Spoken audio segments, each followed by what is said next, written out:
Comment retoucher vos photos rapidement dans Luminar Neo? C'est ce que je vais vous faire voir tout de suite.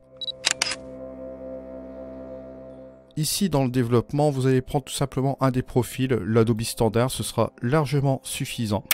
Vous avez toujours le Luminar par défaut et vous pouvez prendre l'Adobe Standard. Là ici, si vous avez la possibilité d'avoir ces profils-là, vous pouvez l'utiliser bien évidemment. Si vous ne l'avez pas, vous faites la conversion via l'application gratuite Adobe DNG Converter. Ça, je vous en ai parlé de nombreuses fois. Mais si vous n'avez pas ces profils, ce n'est pas la fin du monde. Vous pouvez ajouter un profil DCP personnalisé si vous avez la possibilité de le faire aussi avec une charte XScript, etc. C'est là qu'il faut le faire. Vous allez partir ici sur l'amélioration AI. On va le mettre à fond. Voilà, juste comme ceci. Embellisseur de ciel, bon, si vous voulez le mettre encore un petit peu, on peut le faire aussi également. Vous voyez, sur deux curseurs, c'est fait. Là, deux choix s'imposent à nous. Vous voyez parfaitement ici qu'on a recouvert beaucoup de tonalités au niveau de l'histogramme. C'est intéressant. Vous allez aller dans l'outil modification. Si on revient ici sur le développement en RAW et qu'on repart sur l'amélioration AI, vous voyez que bon, là on a recouvert toutes des informations assez intéressantes. Mais sur beaucoup trop de choses, vous savez très bien que l'amélioration AI, vous avez 12 opérations. Ce qu'on va faire, vous allez voir que c'est très simple. Vous allez aller dans l'outil de développement ici, vous allez repartir là-dedans. Vous prenez le contraste intelligent, parce que vous savez que dans l'amélioration AI, l'accent AI, vous avez une amélioration des contrastes, ce qui fait justement un punch au niveau de l'image.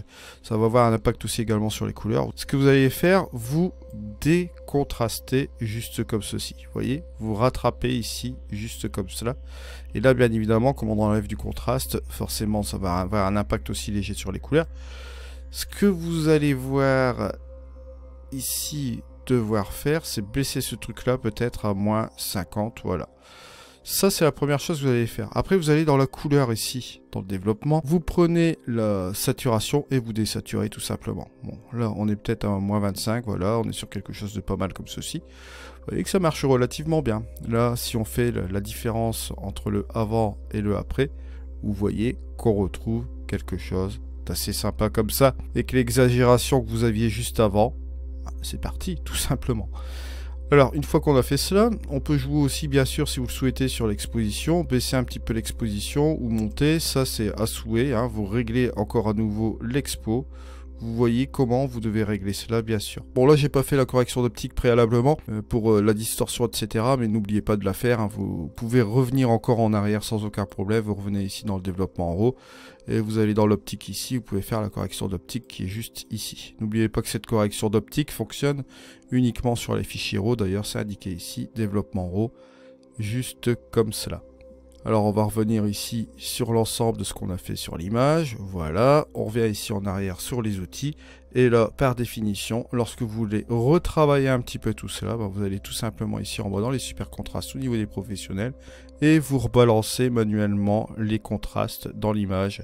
C'est-à-dire au niveau des ombres, vous faites cela, vous tirez un petit peu peut-être plus au niveau des ombres comme ceci. Au niveau point fort, pareil. Vous, n'oubliez pas...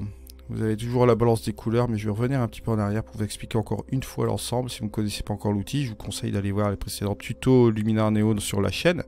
Vous montez tout simplement les contrastes, voilà, de chaque endroit, ici. Que ce soit point fort comprend haute lumière, contraste des tons moyens et contraste des ombres. Et après, vous avez la balance des tons clairs ici, balance des tons moyens et balance des ombres. Si vous balancez ici, comme son nom l'indique, vers la droite, vous voyez ici au histogramme que vous déplacez les ombres vers le point noir et comme ça va se déplacer ici comme le point noir, vous allez contraster davantage l'image. Au niveau des tons moyens, vous voyez, soit vous partez ici ou par là. Je vous conseille d'aller vers la droite.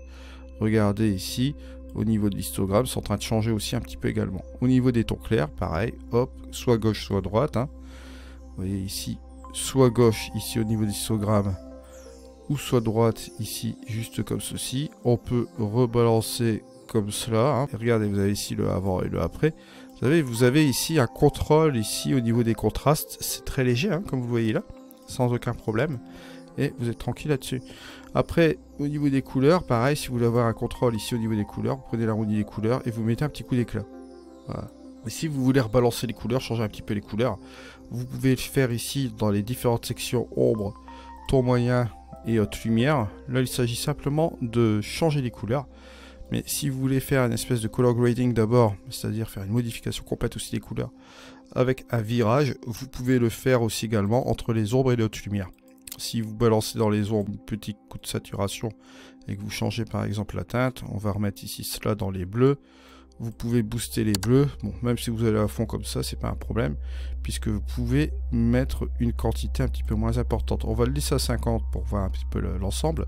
On va repartir sur la haute lumière, regardez, hop, hop, hop, hop, on va repartir ici, voilà, et vous pouvez repartir tout simplement en arrière et revenir sensiblement ici vers l'avant. Et vous voyez que vous avez changé un petit peu l'aspect de votre photo. N'oubliez pas que vous avez aussi également la possibilité d'ajouter une lutte ici dans l'ambiance sans aucun problème. Soit en entrée, soit en sortie. Ça, vous devez voir aussi la chose. Ça fonctionne dans les deux sens. Et vous voyez, si vous faites la différence ici sur une image qui était comme ça un petit peu monotone, vous faites une retouche assez rapide, juste comme ceci, vous voyez que c'est pas trop mal. Et si vous trouvez que c'est encore un manque d'impact ici, vous pouvez soit revenir dans le développement et repartir sur, comment dirais-je, sur le contraste ici intelligent comme vous voyez là, ou bien tout simplement, vous avez une chose ici qui est tout simple, vous allez ici et vous faites un petit contraste assez rapide. Et voilà, regardez. Un petit avant-après, c'est assez sympa comme ça. Sur la fin, vous dupliquez le calque. Ça, je vous l'ai déjà montré la dernière fois. Vous allez masquer ce calque du dessus qu'on a dupliqué ici. On va aller ici en dessous. Et ce qu'on va faire, c'est qu'on va aller tout simplement là.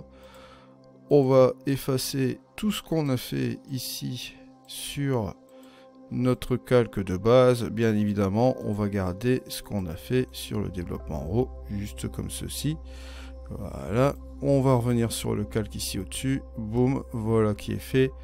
On revient en avant, bien évidemment. Propriété de la couche, opacité, hop, vous revenez ici.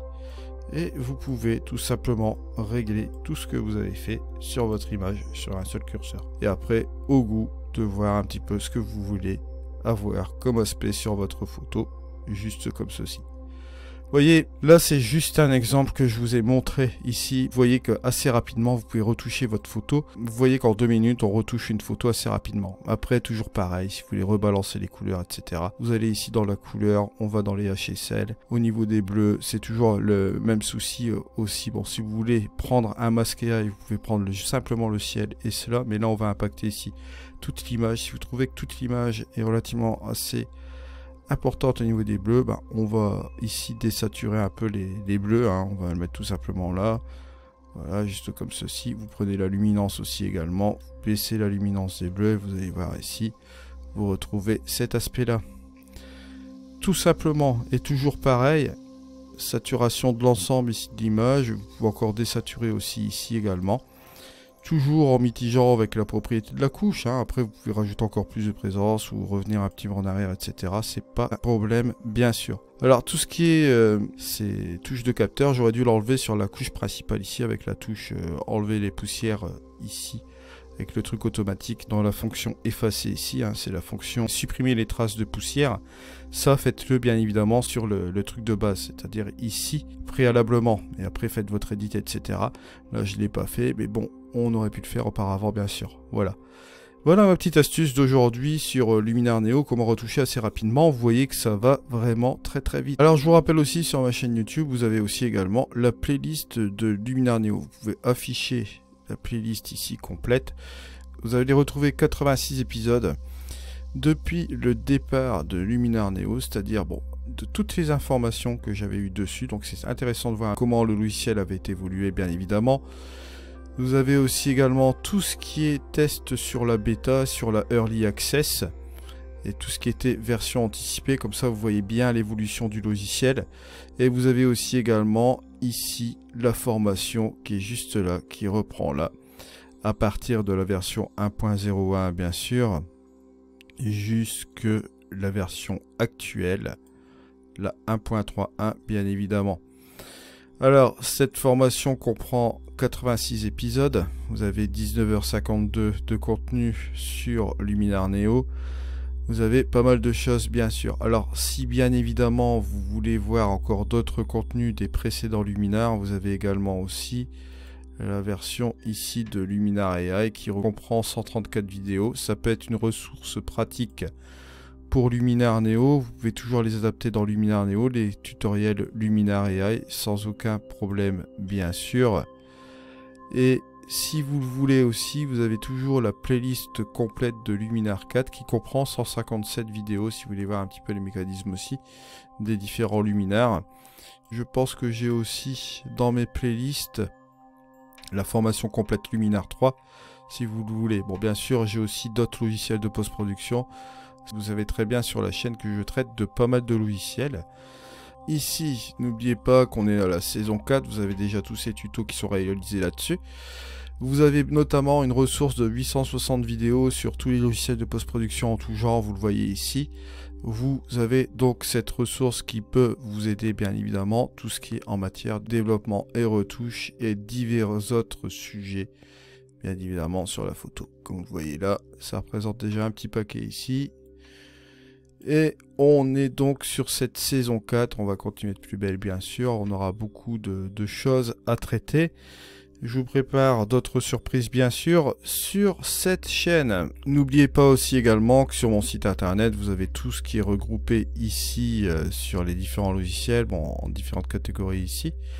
Et vous avez l'onglet pack bien sûr, où vous pouvez vous ressourcer avec différents packs gratuits qui sont juste ici, vous voyez, avec des presets, des fiches, etc. Vous avez aussi également la possibilité, si vous voulez aider la chaîne, d'utiliser les liens d'affiliation, comme vous le voyez là, hein, sans aucun problème.